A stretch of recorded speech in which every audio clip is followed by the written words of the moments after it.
Hello viewers, আসসালামু আলাইকুম। মধ্যপ্রাচ্যের সর্বশেষ পরিস্থিতি নিয়ে এখনকার এই ভিডিও, আশা করি সবাই সাথেই থাকবেন। আর চ্যানেলটি যদি এখনও সাবস্ক্রাইব করে না থাকেন তাহলে অনুরোধ করব চ্যানেলটি সাবস্ক্রাইব করে নিন। 2026 সালের মে মাস, ইরান আমেরিকা যুদ্ধের ঠিক ৭৯তম দিনে এসে পৃথিবীর মানচিত্রে এমন এক বিপজ্জনক মোড় নিয়েছে যা তৃতীয় বিশ্বযুদ্ধের পটভূমি তৈরি করছে। একদিকে বেজিংয়ে বসে ডোনাল্ড ট্রাম্প আর শি জিনপিং হ্যান্ডশেক করে বিশ্বকে দেখাচ্ছে যে সব শান্ত, কিন্তু বেজিং ছাড়তে ট্রাম্প এমন এক বিস্ফোরক মন্তব্য করেছেন যার জবাবে তাইওয়ান সরাসরি যুদ্ধদেহী রূপে হুঙ্কার দিয়ে বলছে, আমরা স্বাধীন এবং সার্বভৌমত্ব। খেলা এখানেই শেষ নয়। বিশ্ব মিডিয়ার চোখ যখন বেজিং আর হরমুজ প্রণালীর তেলের দামের দিকে, ঠিক সেই সুযোগে ইসরায়েলি বাহিনী ও উগ্র স্যাটেলাররা অধিকৃত ওয়েস্ট ব্যাংকে এক ভয়ঙ্কর তাণ্ডব শুরু করছে। একদিকে ইরান পাচ্ছে বিশ্বের সবচেয়ে বড় অর্থনৈতিক ফাঁদ, অন্যদিকে ট্রাম্প তাইওয়ানকে চীনের হাতে তুলে দেওয়ার দরাদরি করছেন। পরাশক্তির এই ভয়ঙ্কর ধোঁয়াশার আড়ালে আসলে কি ঘটছে, চলুন আজকের ভিডিওতে একদম নিখুঁত তথ্যের সাথে ভেতরে আসল সত্য কি উন্মোচন করা যাক। যুদ্ধের ৭৯তম দিনে এসে ইরানের সবচেয়ে বড় চাল হলো তাদের নতুন টোল মেকানিজম বা শুল্ক নীতি। বিশ্বের 20% তেল পরিবাহিত হওয়া এই সরু রুটটিতে ইরান আন্তর্জাতিক আইনকে বুড়ো আঙুল দেখিয়ে স্পষ্ট শত্রু ও মিত্র ভাগ করে ফেলছে। ইরান সাফ জানিয়েছে আমেরিকা বা তাদের মিত্রদের এই জাহাজকে এই রুটে চড়া মাশুল দিতে হবে অথবা আটকে দেওয়া হবে। ট্রাম্প যখন ইরানকে অর্থনৈতিকভাবে ধ্বংস করতে চান, তখন আল জাজিরার লাইভ ব্লগের সবচেয়ে বড় খবর হলো আমেরিকার নিষেধাজ্ঞা অমান্য করে খোদ ইউরোপীয় দেশগুলো এক গোপন ইরানের বিপ্লবী গার্ড বা আইআরজিসির সাথে টেবিলে বসেছে কেবল নিজেদের তেলের জাহাজের নিরাপত্তার জন্য।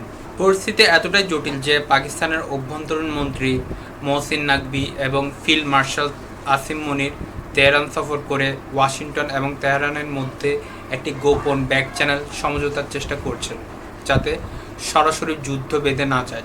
বেজিংয়ে শি জিনপিংয়ের সাথে 2 দিনের রুদ্ধদ্বার বৈঠক শেষ করে ট্রাম্প ফক্স নিউজকে একটি সাক্ষাৎকার দেন, আর সেখানে তিনি বোমাটি ফাটান। ট্রাম্প বলেন, যুক্তরাষ্ট্র থেকে ৯,৫০০ মাইল দূরে গিয়ে যুদ্ধ করার কোনো ইচ্ছা নেই আমার। আমি চাই চীন ও তাইওয়ান শান্ত হোক।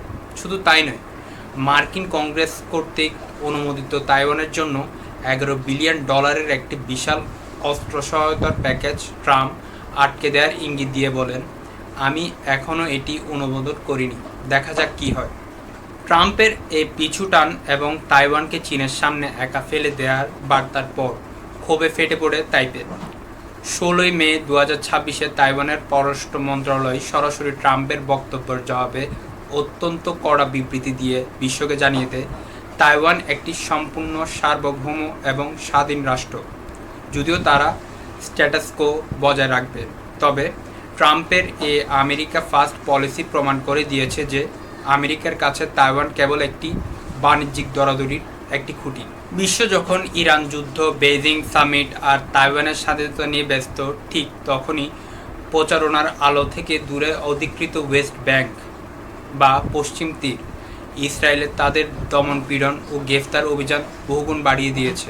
আল জাজিরার সর্বশেষ ব্রেকিং আপডেট অনুযায়ী উত্তর জর্ডান ভ্যালি, রামাল্লার কোভার, বেথলহেমের হুসান এবং কালক্লিয়ার আজুন শহরে ইসরায়েলি বাহিনীর ব্যাপক রেড চালিয়ে একের পর এক ফিলিস্তিনি যুবকদের গ্রেফতার করছে।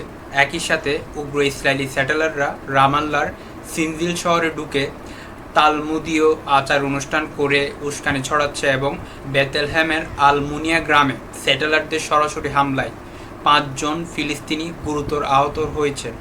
অর্থাৎ লেবানন ও ইরানের যুদ্ধের মাঝে ইসরায়েল ওয়েস্ট ব্যাংকে পুরোপুরি অবরুদ্ধ করে ফিলিস্তিনিদের উপর চূড়ান্ত আঘাত হানছে। একদিকে যখন আমেরিকা ও ইসরায়েল মধ্যপ্রাচ্যকে যুদ্ধের আগুনে পোড়াচ্ছে, তখন আরব বিশ্বের সবচেয়ে চতুর দেশ সংযুক্ত আরব আমিরাত বা ইউএই খেলছে তাদের নিজস্ব লাইফলাইন বাঁচানোর খেলা। তারা সম্প্রতি ওপেকের মতো শক্তিশালী তেলের জোট থেকে আকস্মিকভাবে বের হয়ে গেছে। ওপেকের তেলের কোটা না মেনে ইউএই এখন ওয়েস্ট ইস্ট পাইপলাইন প্রকল্পের কাজ ইতিহাসের দ্রুততম গতিতে শেষ করছে। লক্ষ্য একটাই, 2027 সালের মধ্যে হরমুজ প্রণালীকে সম্পূর্ণ ফাঁকি দিয়ে ওমান উপসাগরের ফুজাইরা বন্দর দিয়ে সরাসরি বিশ্বের তেল রপ্তানি করা। সৌদি আরব তাদের লোহিত সাগরে ইয়ানবু বন্দর দিয়ে একই কাজ করছে। অর্থাৎ আরব বিশ্ব এখন আর ইরানের এই টোল ব্ল্যাকমেইলের মুখাপেক্ষী হয়ে থাকতে রাজি নয়। 2026 সালের মে মাসের এই যুদ্ধে কেবল মিসাইল আর ড্রোনের নয়, এটি আসল সীমান্ত তেল সরবরাহ এবং বৈশ্বিক আধিপত্যের এক চরম দাবার ছক। ট্রাম্প যদি তাইওয়ানকে ছেড়ে দেন, তবে এশিয়ার নিয়ন্ত্রণ যাবে চীনের হাতে।